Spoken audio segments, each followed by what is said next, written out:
Middle east के अंदर ground breaking development हुई है टर्की की तरफ से। टर्की के प्रेसिडेंट तैयब एर्दोगान ने कहा है कि India Middle East economic corridor इस वक्त टर्की के हक में नहीं है। टर्की ने क्लियरली एतराज उठाना शुरू कर दिया है। Erdogan opposes India Middle East transport project है। ये जो प्रोजेक्ट है टर्की के हक में नहीं है क्योंकि ये बाईपास कर रहा है टर्की को। Erdogan opposes trade corridor bypassing Turkey, क्योंकि इस वक्त टर्की के हक में नहीं है। टर्की के ऊपर लात रख रहा है ये जो इकोनॉमिक कॉरिडोर। ये जो कॉरिडोर जो शुरू हुआ है इंडिया की तरफ से, G20 की मीटिंग इस दफा हुई इंडिया के अंदर। इंडिया ने ये प्लान प्रपोज किया। इस प्लान की जो मंसूबाबंदी है ये बहुत पहले से चल रही थी, आज से 3-4 साल पहले। लेकिन G20 की जब इस वक्त रिसेंट मीटिंग हो रही थी न्यू दिल्ली के अंदर, वहां पर इस प्लान को प्रपोज किया गया। ये कश्मीर हमेशा हमारा पार्ट रहेगा, इंशाल्लाह रहेगा। अब सूरत हाल क्या है? इन्होंने कहा है कि इंडिया से जो भी ट्रांसपोर्ट होगी यूरोप के अंदर वो विया किस चीज की होगी? विया सी होगी। पहले तो जाएगी मिडिल ईस्ट के अंदर, यहां पर है यूएई के अंदर सामान जाएगा। यूएई से सामान लोड होकर ट्रेन के ऊपर सऊदी अरेबिया से होता हुआ जॉर्डन के अंदर, जॉर्डन से इसराइल के अंदर, इसराइल की हैफा पोर्ट से सामान लोड होगा, फिर सी से जाता होगा ग्रीस के अंदर चला जाएगा। ये था प्लान। इस मंसूबे के तहत इंडिया अपनी बहुत सारी एक्सपोर्ट यूरोप के अंदर करेगा और अपना बहुत ज्यादा रेवेन्यू जनरेट करेगा। इस तरह इंडिया का सामान मिडिल ईस्ट के भी अंदर जाएगा और यूरोप के अंदर भी जाएगा। लेकिन यहां पर जो टर्की है, इस टर्की को इसके अंदर नहीं डाला गया। टर्की क्लियरली अपोज कर रहा है एर्दोगान से। नो इंडिया मिडिल ईस्ट यूरोपीय यूनियन का जो इकोनॉमिक कॉरिडोर है without Turkey. No India Middle East economic corridor without Turkey. Turkey के बगैर ये जो कॉरिडोर है फजूल है, टर्की ना तो बनने देगा। क्लियरली अपोजिशन जाहिर हो रही है टर्की की वजह से। अब आप सोच रहे होंगे टर्की इस मंसूबे को बैक क्यों नहीं कर रहा, टर्की इस मंसूबे के खिलाफ क्यों होगा, इसकी वजह क्या है, इसके पीछे रीजन क्या है? डिटेल में आपको बताएंगे। आपको बहुत ज्यादा इंफॉर्मेशन मिलेगी, आपको बहुत ज्यादा इल्म मिलेगा। हमारे साथ जुड़े रहें, वीडियो को पूरा देखें। इससे पहले आप वीडियो के एंड में एक आंसर दें, आप इस वक्त चाइना के ब्लॉक के साथ हैं या फिर यूएसए के ब्लॉक के साथ? आप किसके हक में हैं? मैं रियली जानना चाहूंगा। आपका ओपिनियन नीचे कमेंट बॉक्स में लाजमी बताएगा। अब सूरत हाल के, टर्की इस वक्त एक इस्लामिक सेकुलर स्टेट है। यहां पर जो है बड़ा, एक तो एक नेटो का मेंबर है। नेटो इस वक्त 31st कंट्रीज का मेंबर है, जो कि यूरोपीय यूनियन के बहुत ज्यादा मोस्टली मेंबर है। टर्की भी उसका मेंबर है। ये नेटो के अंदर सेकंड लार्जेस्ट एक आर्मी रखता है, बहुत पावरफुल कंट्री है। इसकी पोजीशन जो स्ट्रेटेजिकली बहुत ज्यादा इंपॉर्टेंट है। एक तो ये यूरोप को मिलाता है अपने साथ, दूसरा ये एशिया को अपने साथ मिलाता है, क्योंकि ये एक यूरोप का गेटवे है, दोनों कंटिनेंट्स को आपस में मिलाता है। जो भी ट्रेड एशिया से होती है वो यूरोप के जरिए जो जाती है वो टर्की के जरिए जाता है। पाकिस्तान भी जो चीजें भेजता है टर्की के जरिए भेजता है। इसी तरह इसकी जो पोजीशन है स्ट्रेटेजिकली बहुत ज्यादा इंपॉर्टेंट है। अब ये जो प्लान प्रपोज किया गया था इंडिया की तरफ से कि पहले इसका सामान जाएगा मिडिल ईस्ट के अंदर, यूएई से सऊदी अरेबिया, फिर इसराइल से ग्रीस के अंदर।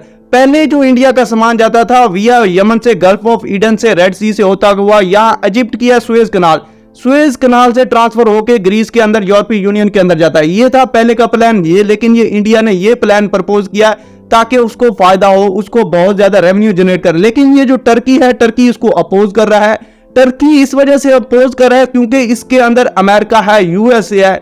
यूएसए अपोज इस वजह से कर रहा है क्योंकि टर्की के जो रिलेशन है इस वक्त चाइना के साथ बहुत अच्छे हैं, क्योंकि बेल्ट एंड रोड इनिशिएटिव का मेंबर है टर्की। दूसरी मेन वजह यहां पर इसराइल जो कि इस वक्त यहूदी कंट्री है, यहां पर उसने फलस्तीनियों के ऊपर बहुत ज्यादा जुल्म जबर किए हैं। तो टर्की सोच रहा है कि इस वक्त यहां पर अगर इसराइल अंदर आ रहा है तो मतलब इसको यूएसए बैक कर रहा है और फ्यूचर के अंदर G20 के अंदर इसराइल भी आ जाएगा, ये भी पॉसिबिलिटी है। इसी वजह से अपोज कर रहा है। दूसरी मेन रीजन मेडिटेरेनियन सी, यहां पर एक टर्की जियोपॉलिटिकल पावर है। यहां पर बहुत ज्यादा जो इलाका है मेडिटेरेनियन सी का टर्की कंट्रोल करता है, क्योंकि टर्की के पास एक तो मिलिट्री पावर बहुत ज्यादा है, डिप्लोमेटिक पावर बहुत ज्यादा है। अगर यहां पर ये जो कॉरिडोर बन जाता है तो टर्की की इंपॉर्टेंस खत्म हो जाएगी। मेडिटेरेनियन सी के अंदर और बहुत ज्यादा पावर आ जाएंगी।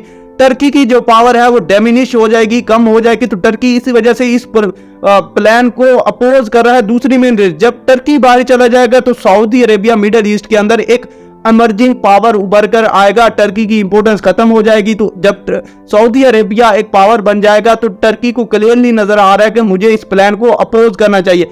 ये थी 2-3 मेन रीजन। दूसरी सबसे मेन रीजन, इराक ने टर्की के साथ एक मुआहदा किया हुआ है एक रोड लिंक का। ये 17 अरब डॉलर का रोड लिंक है। Iraq to build link Asia with Europe, क्योंकि एशिया को यूरोप के साथ टर्की मिलाता है। इस प्रपोज्ड प्लान का नाम है डेवलपमेंट रोड। ये टर्की के साथ मिला रहा है इराक को। ये इराक है इस वक्त, ये पर्शियन गल्फ से सामान इंटर होकर बिया रोड इराक से होता हुआ टर्की के अंदर, टर्की अब यूरोप के साथ मिलता है। तो ये है प्लान असल टर्की का। टर्की कहता है कि इस प्लान को इस्तेमाल करो, ना कि नया मंसूबा बनाओ। पहले दूसरा सबसे main reason CPEC, China Pakistan economic corridor CPEC, जो कि BRI का मंसूबा है, one belt and road initiative China का मंसूबा है।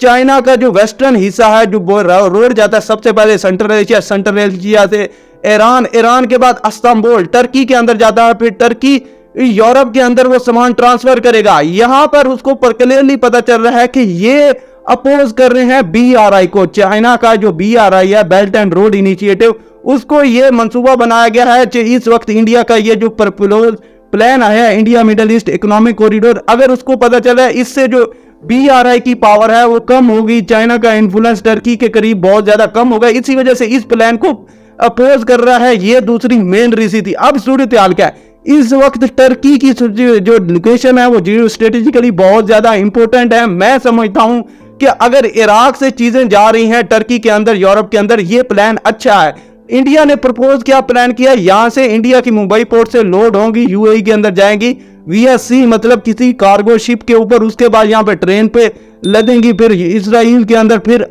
आगे ग्रीस के अंदर जाएंगी।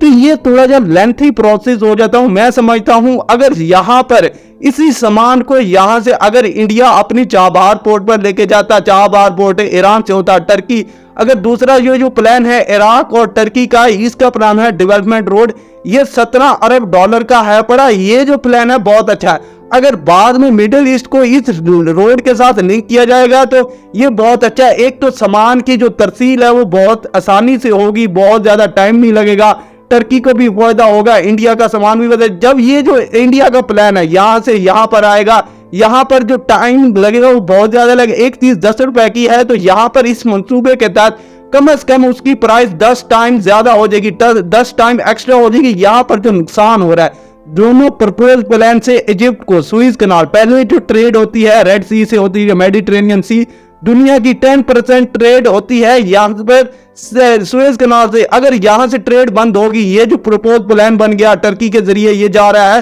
तो टर्की के जरिए ये जाने से यूरोप के अंदर सामान, इजिप्ट की इंपोर्टेंस खत्म हो जाएगी, सुएज कनाल की इंपोर्टेंस खत्म हो जाएगी, जो रेवेन्यू इजिप्ट सुएज कनाल से कमा रहा है वो खत्म हो जाएगा। ये था सारा एनालिसिस। आपको उम्मीद है बहुत ज्यादा इंफॉर्मेशन मिली होगी। इसी वजह से अर्दोगान कह रहा है कि इंडिया का जो गल्फ ट्रांसपोर्ट कॉरिडोर है वो टर्की के बगैर काम नहीं करेगा।